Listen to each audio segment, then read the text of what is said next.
You know that feeling, right? That new year, new me energy starts to, well, fade.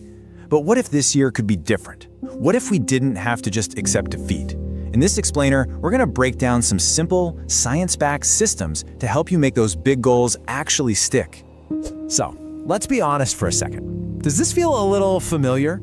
That big spark you had on January 1st? Maybe it's feeling less like a roaring fire and more like a flickering candle. If that's you, I promise you are in very, very good company. And look, the data, it really backs this feeling up. Studies have shown that only a tiny fraction of people, we're talking about 10%, actually see their resolutions through. That means a whopping 90% of us end up hitting a wall. It's a super frustrating cycle, but it tells us something really important. Willpower alone just isn't the answer. In fact, this whole thing is so common, it even has a name: Quitter's Day. The fitness social network Strava dug into their data and pinpointed this exact day, the second Sunday in January, as the moment our collective motivation just takes a nosedive. It's literally the day the gym parking lot starts to look a little emptier again. But this is where everything changes. What if the problem isn't you? What if it's not about your motivation or your willpower? What if we've been looking at the problem all wrong? It's time to stop trying to just muscle through and instead build ourselves a much, much better system. So here's our game plan. We're going to cover 4 practical, science-backed strategies. We'll make our goals smart, stack our new habits, reframe our mindset, and even plan for setbacks. Think of this as your personal toolkit for turning Quitter's Day into your comeback story. All right, first up, let's get smart. Probably the #1 reason resolutions fail is that they're just too vague. Things like get in shape or eat healthier. Those are wishes. They're not really goals. So let's fix that. And here's what that transformation looks like. On the left, you've got this fuzzy idea: I want to spend less time on my phone.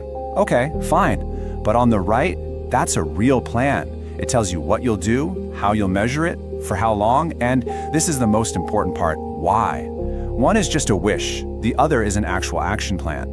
So how do we build a plan like that? We use the SMART framework. It's a simple acronym that forces us to get clear.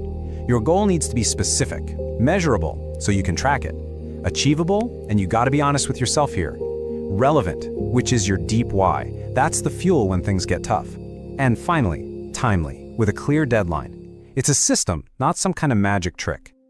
Okay, on to our second hack, which is all about making things easier on yourself. Instead of trying to find extra time in your day for a new habit, we're gonna get clever and anchor it to something you already do without even thinking. And the formula could not be simpler, which is exactly why it's so powerful. After my current habit, I will do my new habit. What this does is it piggybacks on neural pathways that are already built in your brain. It completely removes the friction of deciding when you're going to do that new thing. Here are a couple of perfect examples. You already turn off your alarm every morning, right? That becomes the trigger to do 5 minutes of stretching. You already make coffee. That's the trigger to drink a glass of water first.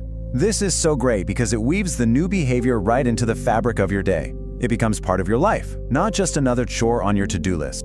All right, strategy number 3 is a really crucial psychological shift. Ask yourself this: is your goal framed as something you're running away from or something you're moving toward? Believe me, that distinction makes all the difference. Check out this reframe. An avoidance goal, like stop eating junk food, has a weird side effect. It actually makes your brain focus on the very thing you're trying to stop thinking about.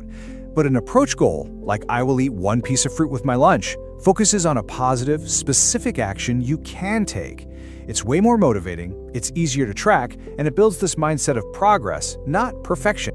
And now for our final strategy. And this one might sound a little bit weird at first. We are going to plan for failure. Because let's be real, life is going to happen. The goal isn't to be perfect, the goal is to be consistent. And this little trick is how we protect our consistency. The solution is to create what's called an if-then plan. Think of it like a psychological safety net. You figure out what might get in your way ahead of time, and you decide exactly what your backup plan will be. That way, when you stumble, you don't actually fall. You just execute your pre-planned solution and keep on going. And here's exactly how that works in the real world. You planned a morning workout, but you overslept. No big deal. Your if-then plan kicks in. Then I will do a 15-minute walk on my lunch break. Too exhausted to cook? No problem. Then I will order from my list of pre-approved healthy takeout options. This just normalizes setbacks. It turns what could have been a total derailment into a simple, manageable detour. It keeps you in the game. So, we've just walked through 4 really powerful ideas. Let's pull it all together into a course correction plan you can literally start using today. And let's circle all the way back to this core idea. For so long, we've treated our goals like they're some all-or-nothing sprint that just requires pure grit. But you know what? Lasting change doesn't work that way. The person who really succeeds is the one with the best system, a system that supports them even on the days their motivation is nowhere to be found. So here it is, your new toolkit for success.